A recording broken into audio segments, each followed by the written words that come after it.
Well, we continue our focus on the issue of migrant movement. Remember, on one hand, the focus is to open out industries and factories so that economic activity can be resumed, but the labor force has been displaced. That is one concern, but the other bigger concern is the inhuman condition to which they have been literally pushed into. They are, of course, reeling under a tremendous crisis, with many of these workers desperate to get home, taking their journeys on foot. They're all walking home since there is no public transport available.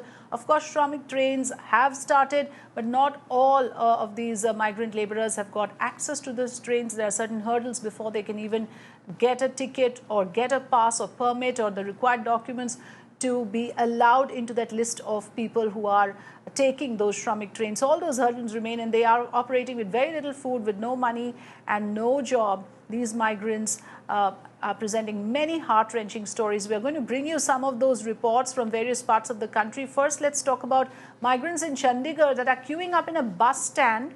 They are hoping to take a bus back to their native places. They are standing in serpentine queues. Now, this is a visual which is across the country. We are seeing these kind of instances. Here is a case in Chandigarh where migrants are queuing up for hours on end in order to board a bus that will take them to Chandigarh railway station. And from there, they are hoping to take a train back to their hometowns. Gurpreet joining me live with more inputs. Gurpreet, tell us what exactly you see happening in Chandigarh right now in terms of the migrant movement crisis.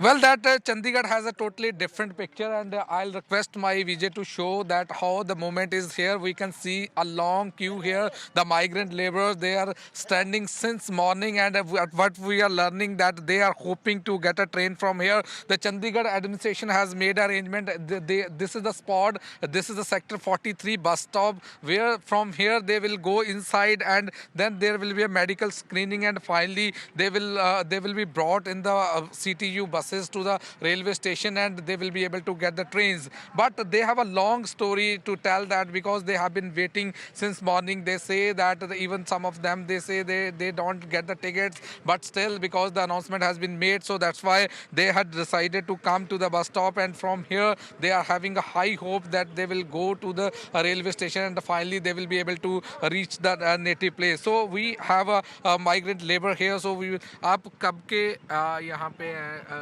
कब की इंतजार कर रहे हैं? 11 बजे से हूँ मैं। 11 बजे से। कहाँ जाना है आपने? गोरखपुर। तो चंडीगढ़ में कहाँ रहते थे? रेडी में रहते हैं।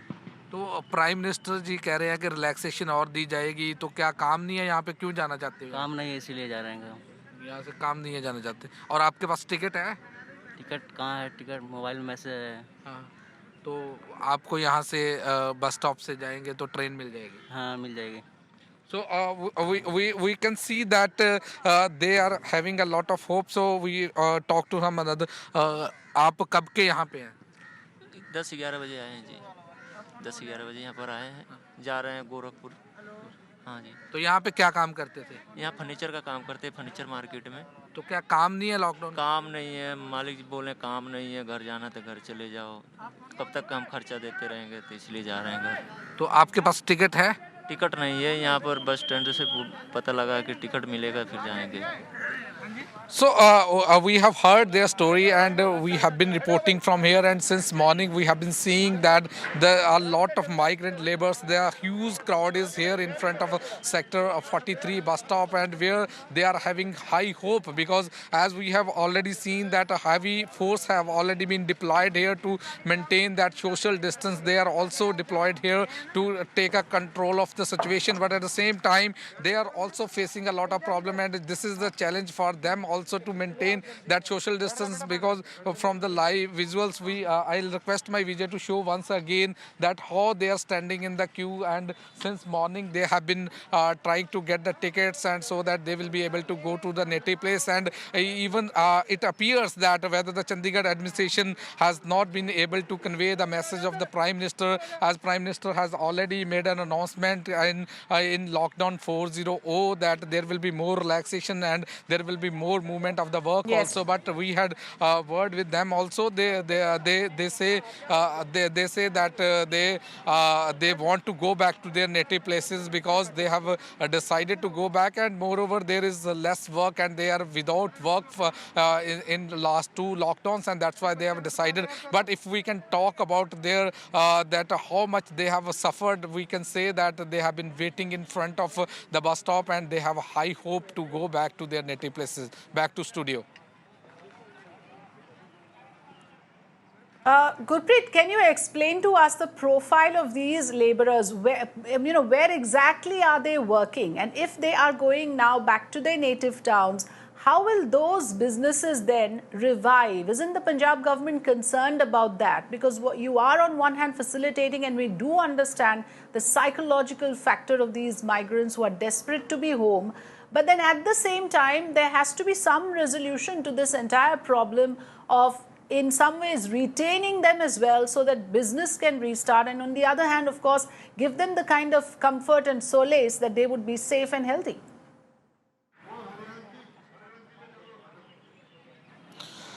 Well, that if we can talk about the relaxation, let me tell you, Chandigarh has already given relaxation, maximum relaxation from 7 a.m. to 7 p.m. And they had also claimed that they have given a go-ahead to the industries also. But those who are standing in the queue and those whom we have interacted since morning, they are the daily wagers. They are laborers who are working here in the various labor classes. They are the totally daily wagers. They don't have any permanent source of income. They are not working with, as we have already told, how informed that he was working with the furniture shop, and his owner has said that he can go back to his place because he doesn't have more money to give him. So these are the laborer class. But at the same time, if I can talk about the that message of the Prime Minister, it appears that Chandigarh administration has not been properly conveyed to the message, because after once they will go back to their native places, and of course this industry of Chandigarh will badly affected. We had a word with some of the senior officers who said that they are trying to convey, but we have seen that there is a trend. They want to go back to native place. And let me tell you that when we were interacting with a lot of laborers, they were saying there is the panic condition. They are not sure about the government policy. They are not sure about what the government is going to give relaxation to them, and they will be able to go back to their work also. So the overall situation, if we can talk about that, then a lot of Yes. people, they are going to their native places because of a lot of panic in Chandigarh also. And at the same time, if we can talk about the Chandigarh administration, it appears that some level that they were not able to convey the proper message of the Ministry of Home Affairs so that they could be retained here and the industry could Yes, get a boost here. absolutely. Back to studio. That's a very important point you made, Gurpreet, and that's the tragedy. Now, we do hear big announcements being made from the pulpits of the highest authorities, but the message is not trickling down. Those reassurances are not reaching that man in the serpentine queue who is in a state of panic and who wants to get home. The message has not reached them that they can stay where they are and be safe. That assurance has not been given. Neither has the money reached their pockets that they can feel financially safe. Thanks for joining us, Gurpreet, with your inputs on this big story.